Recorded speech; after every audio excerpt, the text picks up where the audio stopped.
عملية تحويل المسار، سواء تحويل المسار الكلاسيكي أو تحويل المسار المصغر، واحدة من أنجح وأقوى عمليات السمنة. دعوى بعض الناس إن الجزء المهمل من المعدة أو الجزء المعزول من المعدة بيحدث منه أورام على المدى البعيد. دي دعوة خاطئة ملهاش أي أساس من الصحة.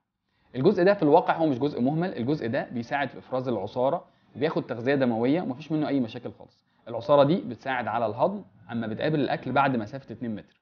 نفس الفكرة لو حضرتك صايم فترات طويلة، فمعناها ان المعدة لو هي فاضية هيحصل فيها مشاكل، والواقع او الاجابة برضو لا، مش هيحصل منها اي مشاكل.